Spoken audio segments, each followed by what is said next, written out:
처음에 아무 생각 없이 시작한 점심 식사 자리였습니다. 그날만큼은 평소와 다르게 일찍 퇴근해 집에 들어갔죠. 열쇠를 꽂는 순간 희미하게 들려오는 웃음소리. 남자의 웃음소리였습니다. 우리 집에서 말이죠. 심장이 멈춘 듯한 느낌이었습니다. 문을 열자마자 침실에서 들리는 이상한 소리. 그 순간 제 인생이 무너지기 시작했습니다. 25년 동안 믿고 의지했던 아내의 배신이었습니다.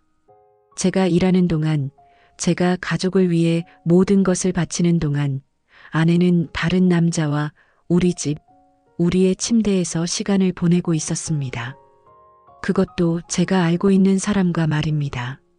그날은 평소와 다르게 오전에 중요한 회의가 갑자기 취소되어 일찍 퇴근했습니다. 집에 도착했을 때는 오후 2시쯤이었습니다. 보통 이 시간에는 아내가 마트에 가거나 친구들과 시간을 보내곤 했기에 집에 아무도 없을 거라 생각했습니다.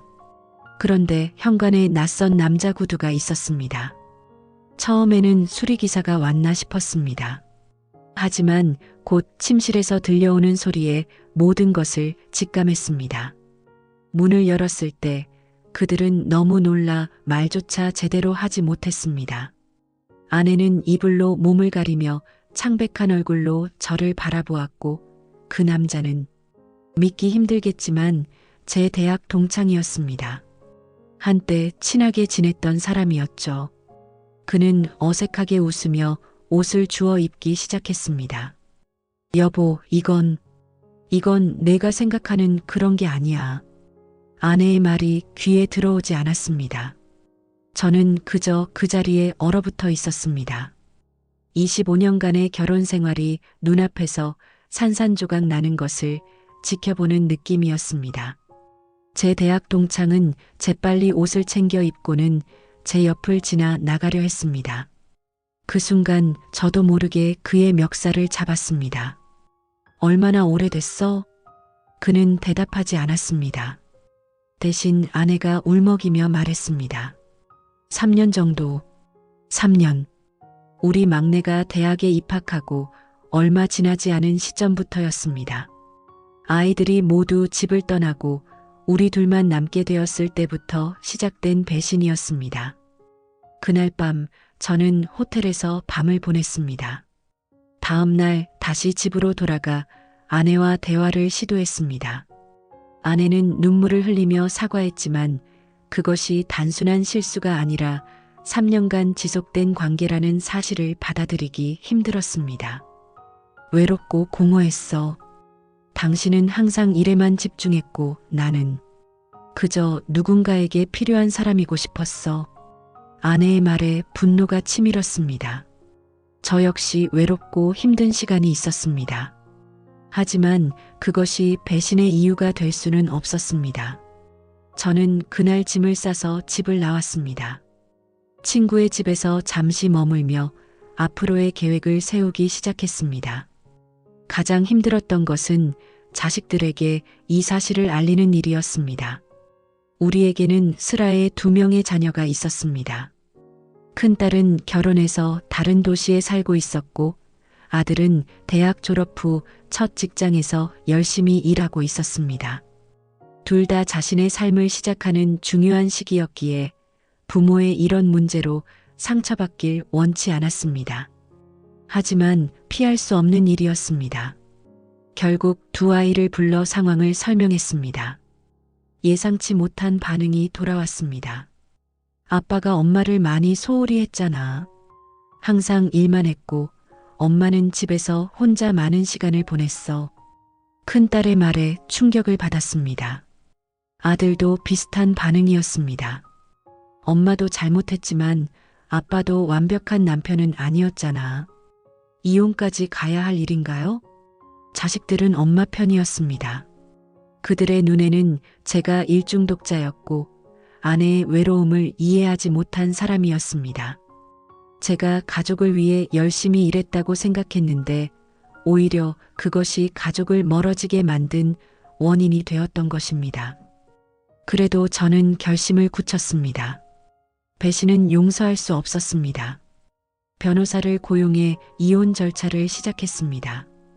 아내는 처음에는 이혼에 반대했지만 제가 단호하자 결국 수긍했습니다. 이혼 과정에서 또 다른 충격적인 사실을 알게 되었습니다. 아내가 그 남자와 함께 여행을 다녔고 심지어 우리 결혼기념일에도 그와 시간을 보냈다는 것이었습니다. 제가 출장이라고 생각했던 날들, 아내는 그 남자와 호텔에서 시간을 보내고 있었던 것입니다. 증거 사진들을 보며 가슴이 찢어지는 아픔을 느꼈습니다. 법원에서의 이혼 소송은 생각보다 오래 걸렸습니다. 재산 분할 문제로 갈등이 있었습니다. 우리가 함께 일구어온 모든 것을 반으로 나눈다는 것이 불공평하게 느껴졌지만 법은 그렇게 진행되었습니다. 집은 아내가 갖게 되었고 저는 다른 곳에서 새 출발을 해야 했습니다. 이혼 후 자식들과의 관계도 악화되었습니다. 그들은 여전히 엄마 편이었고 저를 가족을 깨뜨린 사람으로 여겼습니다. 명절이나 가족 모임에서 저는 점점 소외되었습니다. 큰딸의 아이가 태어났을 때도 제가 병원에 방문했을 때 불편한 기색이 역력했습니다. 아빠, 엄마도 곧 올 건데 좀 나중에 오시는 게 어떨까요?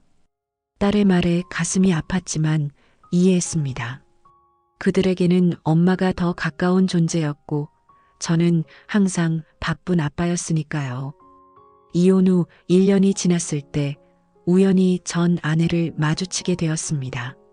동네 카페에서였는데 그녀는 혼자였습니다. 잠시 망설이다가 인사를 건넸습니다. 잘 지내? 그녀는 피곤해 보였습니다. 예전의 활기찬 모습은 찾아볼 수 없었습니다. 그냥 그래. 당신은? 짧은 대화 끝에 그녀와 그 남자가 더 이상 함께하지 않는다는 것을 알게 되었습니다. 이혼 직후 잠시 동거했지만 얼마 지나지 않아 헤어졌다고 합니다. 그가 원한 건 결혼이 아니었나 봐. 그냥 스릴을 원했던 거지. 아내의 말에 씁쓸한 웃음이 나왔습니다. 우리의 25년 결혼 생활이 그저 누군가의 일시적인 스릴을 위해 무너진 것이었습니다. 시간이 지나면서 자식들과의 관계도 조금씩 회복되었습니다. 특히 아들은 직장 생활을 하면서 저의 고충을 이해하기 시작했습니다. 가끔 퇴근 후 함께 저녁을 먹으며 이야기를 나누곤 했습니다. 아빠, 솔직히 처음에는 이해가 안 됐어요. 왜 그렇게 완고하게 이혼을 고집했는지. 하지만 이제는 조금 알 것 같아요. 신뢰가 깨지면 회복하기 힘들죠. 아들의 말에 위로를 받았습니다. 적어도 한 명의 자식은 저를 이해해주고 있었습니다. 큰딸은 여전히 저와 거리를 두었습니다. 아마도 어머니와 더 깊은 유대감을 가지고 있었기 때문일 것입니다. 손자의 첫 생일 때도 저는 따로 초대받아 짧게 축하 인사만 전하고 돌아왔습니다. 이혼 후 3년이 지난 지금 저는 혼자지만 나름대로 평온한 삶을 살고 있습니다. 작은 아파트를 임대해 살고 있고 취미 생활도 시작했습니다. 예전에는 시간이 없어 하지 못했던 등산이나 사진 찍기를 즐기고 있습니다. 가끔은 외롭기도 하지만 그래도 배신의 그림자 없이 살아가는 것이 더 편안합니다. 지난달에는 회사에서 조기 은퇴를 제안받았습니다. 구조조정의 일환이었지만 저에게는 새로운 시작의 기회로 다가왔습니다. 퇴직금과 그동안 모아둔 노후자금으로 여유롭지는 않지만 안정적인 생활을 유지할 수 있습니다. 60세까지는 아직 몇 년 남았지만 일찍 은퇴하여 제 삶을 재정비하는 시간을 갖기로 했습니다. 예전에는 일이 전부였지만 이제는 다른 가치를 찾아가고 있습니다. 지역 봉사활동에 참여하기 시작했고 독거노인들을 위한 프로그램에서 활동하고 있습니다. 제 경험과 지식을 나눌 수 있어 보람을 느낍니다. 자식들과의 관계도 조금씩 나아지고 있습니다. 지난 주말에는 아들이 여자친구를 데리고 와서 저녁 식사를 함께 했습니다. 진지한 관계인 것 같았습니다. 아들이 떠나기 전 짧게 말을 건넸습니다. 아빠, 결혼 전에 꼭 상담받아 볼 거예요. 우리처럼 되지 않기 위해서. 아들의 말에 마음이 아팠지만 한편으로는 그가 제 실수를 반복하지 않길 바라는 마음이 들었습니다. 일에만 몰두하지 않고 파트너와의 관계에 더 많은 시간과 노력을 기울이는 사람이 되길 바랍니다. 큰딸과도 조금씩 대화를 나누고 있습니다. 최근에는 손자의 유치원 입학식에 초대해 주었습니다. 짧은 시간이었지만 함께 사진도 찍고 이야기를 나눌 수 있었습니다. 아빠, 손자가 아빠 닮았대요. 특히 웃을 때 눈가에 주름지는 모습이. 딸의 말에 가슴이 따뜻해졌습니다. 적어도 완전히 단절된 관계는 아니구나 싶었습니다. 전 아내는 최근에 다른 도시로 이사했다고 들었습니다. 아마도 새로운 시작을 위해서겠죠. 가끔 자식들을 통해 그녀의 소식을 듣게 됩니다. 처음에는 그런 소식이 듣기 싫었지만 이제는 무덤덤해졌습니다. 그녀도 자신의 삶을 살아가고 있고 저 역시 제 삶을 살아가고 있습니다. 돌이켜보면 이혼은 아프고 힘든 과정이었지만 어쩌면 피할 수 없는 결말이었는지도 모릅니다. 우리는 서로에게 너무 익숙해져 있었고 진정한 소통을 잊고 살았던 것 같습니다. 저는 일에 몰두하며 가족의 행복이 물질적인 것에서 온다고 믿었고 아내는 자신의 외로움을 다른 곳에서 채우려 했습니다. 요즘 저는 가끔 새로운 관계에 대해 생각합니다. 하지만 아직은 준비가 되지 않은 것 같습니다. 배신의 기억이 완전히 지워지지 않았고 누군가를 온전히 신뢰하는 것이 쉽지 않습니다. 그래도 언젠가는 다시 누군가와 마음을 나눌 수 있는 날이 오길 바랍니다. 자식들에게는 여전히 미안한 마음이 큽니다. 그들이 부모의 이혼으로 상처받았을 것이고 그것이 그들의 삶과 관계에도 영향을 미쳤을 것입니다. 특히 그들이 제 편이 아닌 엄마 편에 서게 된 상황이 처음에는 받아들이기 힘들었습니다. 하지만 시간이 지나면서 이해하게 되었습니다.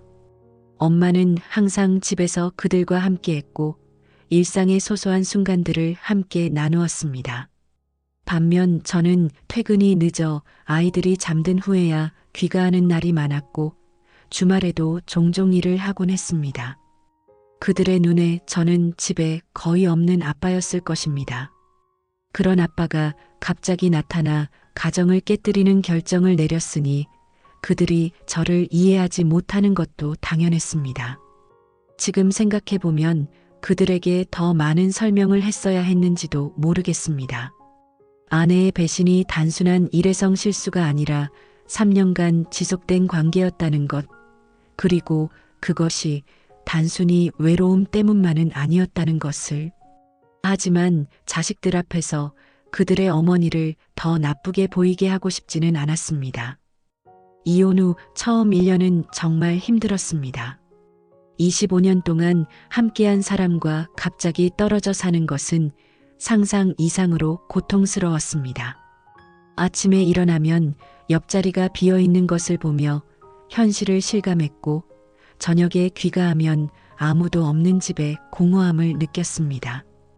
일에 더 몰두하며 그 시간을 견뎌냈습니다. 어떻게 보면 이전과 다를 바 없는 대처 방식이었습니다. 하지만 어느 순간 깨달았습니다. 이런 식으로는 아무것도 변하지 않을 것이라고요. 그래서 조금씩 변화를 시도했습니다. 먼저 상담을 받기 시작했습니다. 처음에는 굉장히 어색했습니다. 낯선 사람에게 제 이야기를 하는 것이 불편했고 특히 감정을 표현하는 것은 더욱 어려웠습니다. 하지만 시간이 지나면서 조금씩 마음을 열게 되었고 상담사의 도움으로 제 자신을 더 잘 이해하게 되었습니다. 저는 이를 통해 자신의 가치를 증명하려 했던 사람이었습니다. 어린 시절 경제적으로 어려웠던 기억 때문에 성인이 된 후에는 물질적인 안정을 최우선으로 생각했습니다.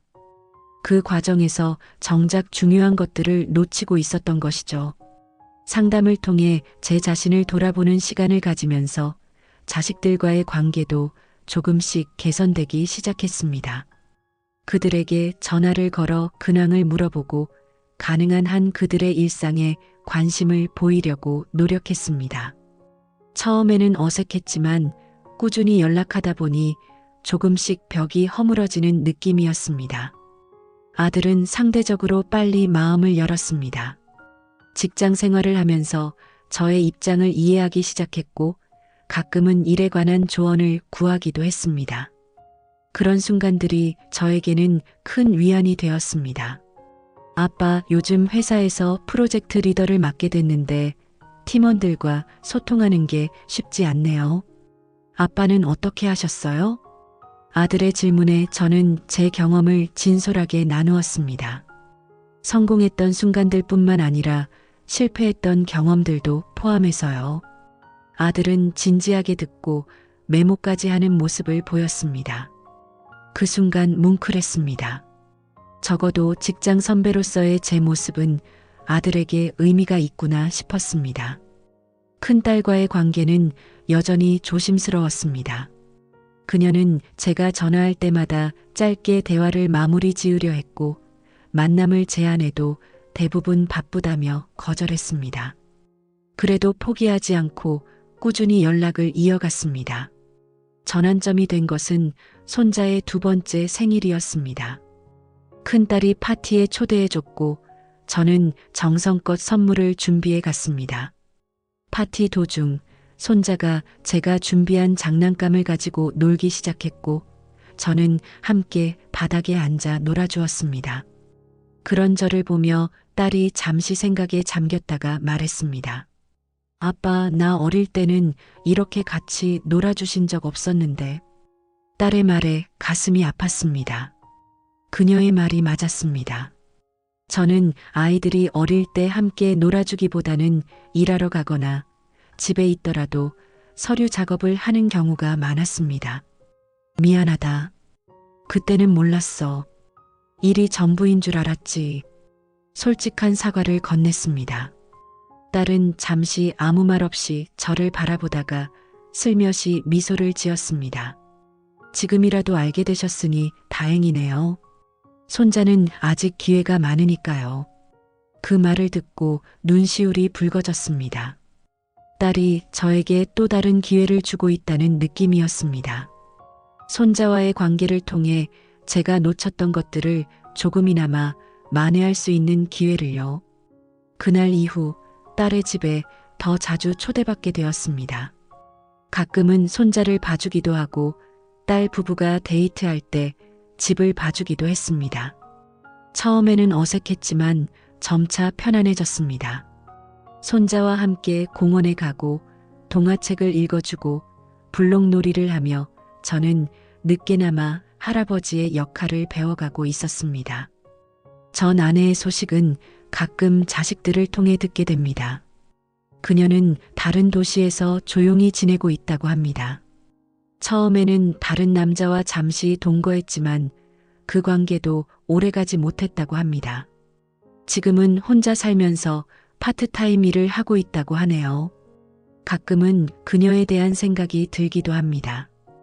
25년 동안 함께한 사람이니까요. 화가 나기도 하고 슬프기도 하고 때로는 그리운 마음이 들기도 합니다.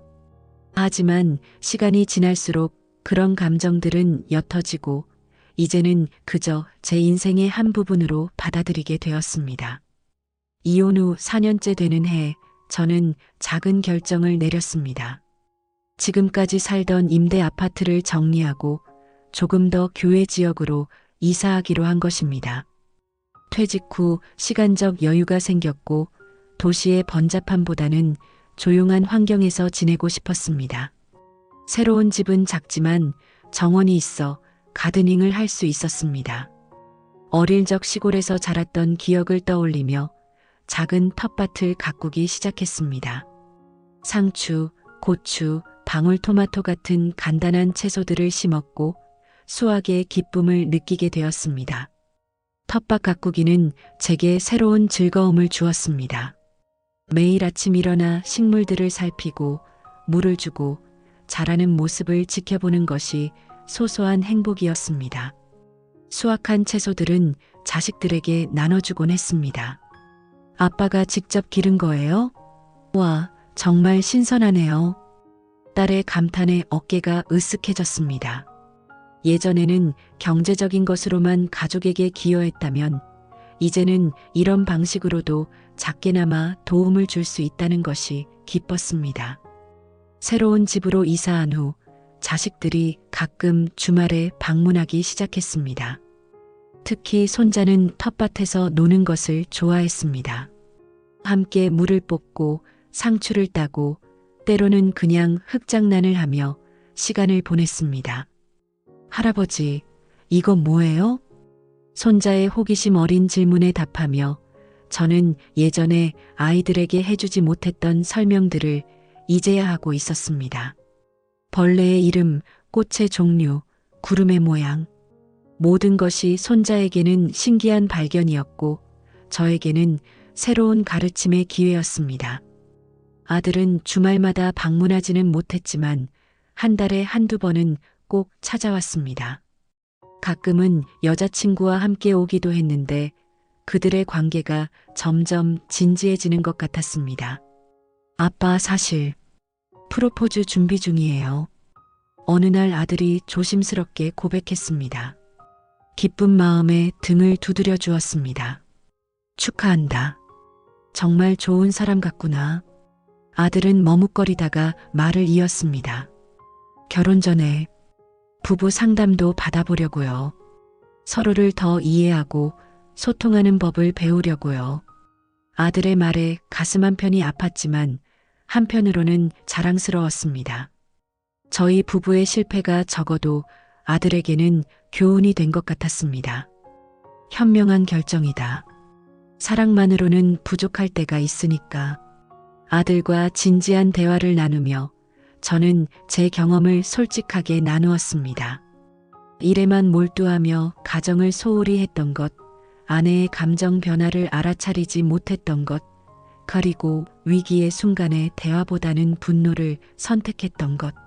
모든 것이 결혼 생활의 실패로 이어졌다고 말해주었습니다. 아들은 진지하게 들었고 많은 질문을 했습니다. 처음으로 저는 아버지가 아닌 한 사람의 남편으로서 제 경험과 감정을 솔직하게 나누었습니다. 그 대화는 아들과 저 사이의 관계를 더욱 깊게 만들어 주었습니다. 시간이 흐르면서 이혼의 아픔은 조금씩 옅어졌습니다. 여전히 가끔은 외로움이 찾아오지만 그것을 견디는 법을 배웠습니다. 취미생활, 봉사활동, 그리고 자식들과의 만남이 제 삶을 채워주고 있었습니다. 이혼 5년째 되던 해 지역 봉사활동에서 한 여성을 만났습니다. 그녀도 이혼한 경험이 있었고 비슷한 상처를 가지고 있었습니다.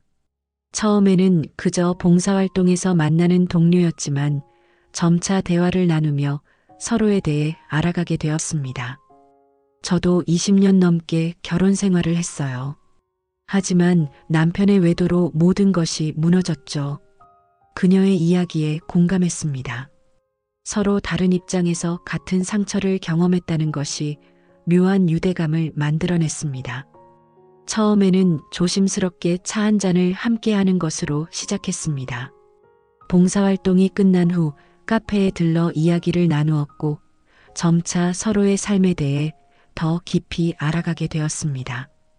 그녀에게 자식들에 대한 이야기를 했고 그녀도 대학생 아들이 있다며 자식 자랑을 했습니다.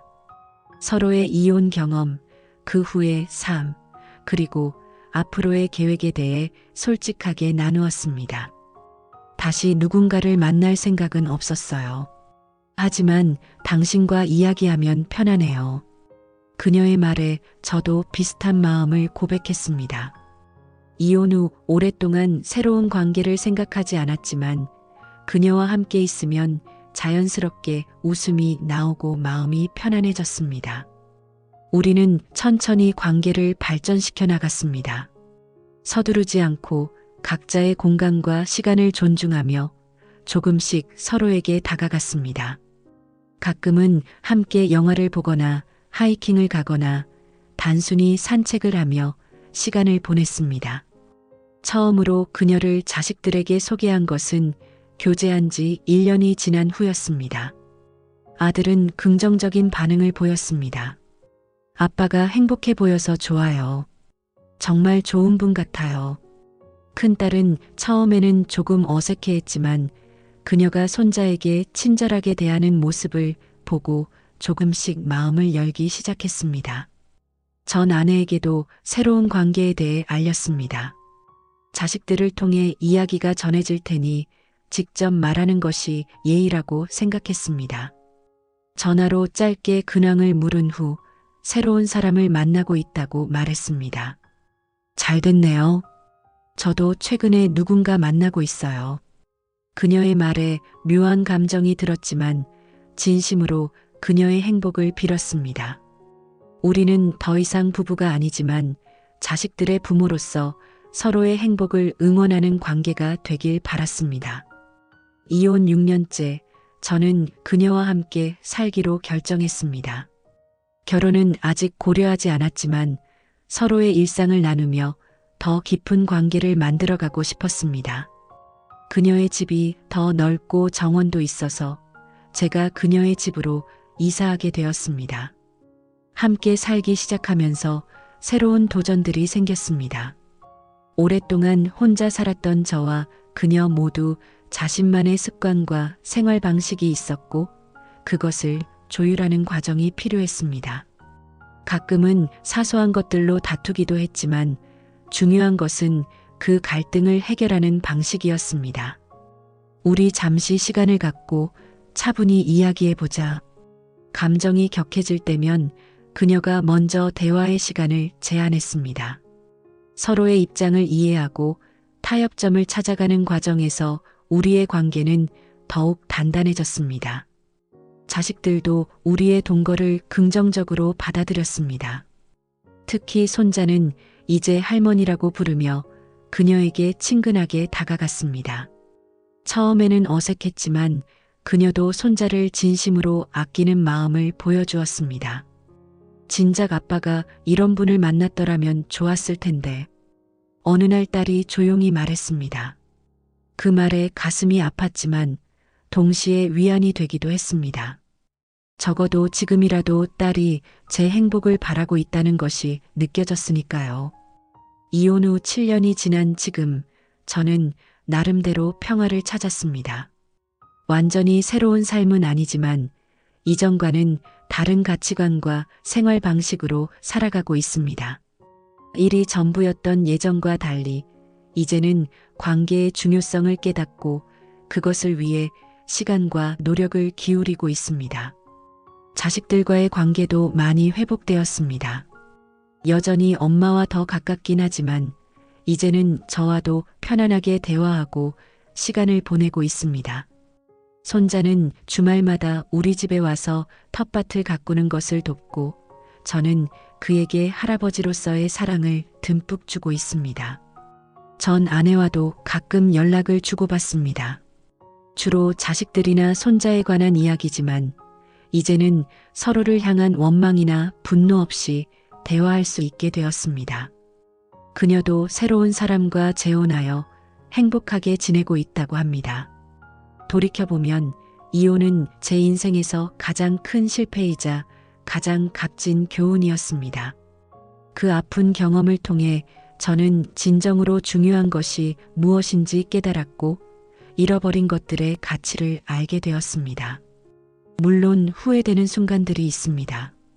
아내의 외로움을 알아차리지 못했던 것, 일에만 몰두하며 가족을 소홀히 했던 것, 그리고 위기의 순간에 대화보다 분노를 선택했던 것. 하지만 후회에 머무르기보다는 그것을 교훈 삼아 앞으로의 삶을 더 나은 방향으로 이끌어가려 합니다. 이제 저는 60세가 되어 공식적인 은퇴를 맞이했습니다. 그동안 조기 은퇴 후 파트타임으로 일하며 지내왔지만 이제는 완전히 일에서 손을 떼고 새로운 삶을 시작하려 합니다. 퇴직금과 노후자금으로 여유롭지는 않지만 안정적인 생활을 유지할 수 있어 다행입니다. 은퇴 후의 계획은 간단합니다. 좀 더 많은 시간을 봉사활동에 할애하고 텃밭을 더 넓혀 다양한 작물을 가꾸며 자식들과 손자와 더 많은 시간을 보내는 것입니다. 또한 그녀와 함께 여행도 계획 중입니다. 예전에는 업무 때문에 미루었던 여행지들을 하나씩 방문할 생각입니다. 인생이 참 아이러니해요. 이렇게 늦은 나이에 진정한 행복이 무엇인지 알게 되다니 그녀의 말에 공감했습니다. 우리는 둘 다 삶의 쓴맛을 경험한 후에야 진정한 행복의 가치를 깨달은 사람들이었습니다. 이혼은 끝이 아니라 새로운 시작이었습니다. 아내의 외도로 인한 배신감, 자식들이 엄마 편에 선 것에 대한 서운함, 그리고 혼자 남겨진 두려움. 모든 것이 저를 무너뜨릴 수도 있었지만 동시에 그것은 저를 다시 일으켜 세우는 계기가 되었습니다. 이제 저는 알고 있습니다. 인생은 계획대로 흘러가지 않는다는 것을, 그리고 때로는 가장 큰 상처가 가장 큰 성장의 기회가 될 수 있다는 것을요. 아내의 외도와 이혼이라는 쓰라린 경험을 통해 저는 더 나은 사람, 더 나은 아버지, 그리고 더 나은 파트너가 되어가고 있습니다. 자식들에게 이제는 당당하게 말할 수 있습니다. 아빠가 많이 부족했어. 하지만 이제는 알아. 사랑은 말로만 하는 게 아니라 시간과 관심으로 표현하는 거라는 것을. 그들이 이해해 주길 바라며 저는 오늘도 작은 행복들을 소중히 여기며 살아갑니다. 텃밭에서 자라는 작물들처럼 인생의 가장 어두운 순간 이후에도 새로운 희망과 행복이 자라날 수 있다는 것을 믿으며 말입니다.